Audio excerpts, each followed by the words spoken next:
ربیع الآخر یہ Islamic calendar کے اعتبار سے چوتھا مہینہ،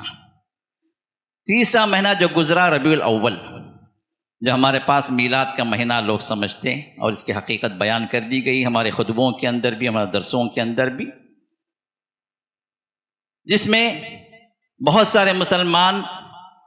12ویں مناتے ہیں، جو گزرا ہوا مہینہ 12ویں شریف، جو رسول اللہ صلی اللہ علیہ وسلم کے نام کی نیازیں دیتے ہیں، آپ کو راضی کرنے کے لیے کھانے پکوا کر بانٹتے ہیں، اور یہ سمجھتے ہیں کہ اس سے رسول اللہ صلی اللہ علیہ وسلم ہماری بگڑی بنا دیں گے، یا ہمیں برکتیں عطا کریں گے، ہمارے کام کو بنوا دیں گے، یا کہ ہمارے مسائل کو حل کر دیں گے، جو اللہ کے ساتھ شرک۔ شروع کی آیات ذہن میں رکھیں، جو میں نے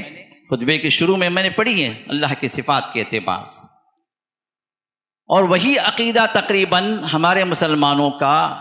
اس مہینے کے اندر بھی ہے 11ویں شریف کو لے کر۔ یہ شریف میں لوگوں کی زبان بتا رہا ہوں، میں تو شریف نہیں بول رہا ہوں، میں تو کہتا ہوں 11ویں شریک ہے، یہ اللہ کے ساتھ شرک کرنے والا عمل ہے، شریف نہیں ہے، یہ رذیل عمل ہے، کیونکہ شرک نجاست ہے۔ شرک کرنے والے کو اللہ کے قسم فرمایا انما المشرکون نجس، بلا شبہ جو شرک کرنے والے ہیں وہ نجس ہیں۔ اللہ تعالیٰ نے شرک کرنے والے کو جب نجس کہا ہے تو اس شرک کو اسی وجہ سے کہ یہ نجاست والی چیز ہے، دنیا کے اندر سب سے خباثت والی چیز ہے، اللہ تعالیٰ کے گناہوں کے اندر، اللہ کی معصیتوں میں، اللہ کے نافرمانیوں میں سب سے بڑا گناہ ہے، تو اسی وجہ سے اللہ تعالیٰ نے اس کو سب سے بڑا عذاب بھی رکھا ہے، ہمیشہ جہنم کی وعید سنائی ہے، اور پھر اس کے کرنے والے کو اللہ تعالیٰ نجاست سے بھرپور بھی اللہ نے قرار دیا۔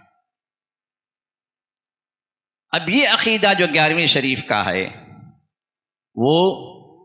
ہمارے اپنے مسلمانوں کے درمیان میں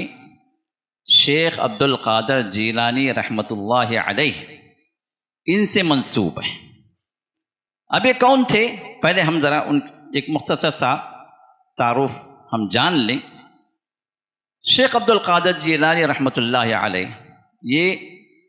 بغداد کے قریب ایک شہر جیلان، وہاں پیدا ہوئے، اور ان کی پیدائش 471 میں 471 ہجری، اور انتقال ان کا 561 ہجری میں، تقریباً 90 سال کی انہوں نے عمر پائی، اور یہ خاندانی اعتبار سے، نسب کے اعتبار سے حضرت حسن بن علی بن ابی طالب یعنی حضرت فاطمہ کی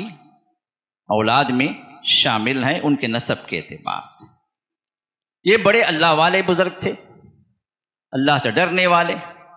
کتاب و سنت پر عمل کرنے والے، زندگی بھر انہوں نے توحید کی دعوت دی،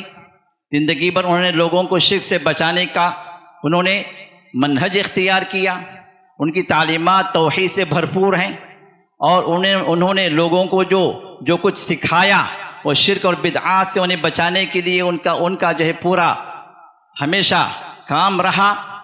لیکن بدنصیبی یہ کہ ان کے مرنے کے بعد لوگوں نے انہی کو شرک کا ایک علم بنا دیا، شرک کا ایک نشان بنا دیا۔ اسی طرح جس طرح شیعوں نے حضرت جعفر صادق کے بارے میں اپنے 5ویں امام کے اعتبار سے منتخب کر کے ان کی طرف مختلف موضوع روایتیں حدیث کے نام سے منسوب کی، اور ان کا مرتبہ ایسے بڑھا دیا گویا نبی سے بھی بڑھ کر ان کو بنا دیا، جبکہ وہ رسول اللہ کے خاندان سے ہیں، لیکن اللہ کے رسول سے محبت کرنے والے، اللہ کے رسول کی احادیث پر عمل کرنے والے سلف صالحین میں شمار ہیں، حدیث پر عمل کرنے والے تھے، اہل حدیث تھے۔ وہ برا ہو ان لوگوں کا جو اپنی بدعات کو، اپنی شرکیات کو، اپنی خرافات کو ان طرف منسوب کر کے یہ بتاتے ہیں کہ وہ جو انہی شرکیات انہوں نے تعلیم دی، قیامت کے دن یہ ہوں گے، ان کا گریبان ہوگا اور شیخ عبد القادر جیلانی کھڑے ہوں گے، کہیں گے کہ یا اللہ انہوں نے میرا نام لیا اور انہوں نے اپنی منمانیاں کی، تیری شرکیات کی طرف دعوت دی اور میرا نام انہوں نے لیا، میں اللہ میں اس سے بری ہوں۔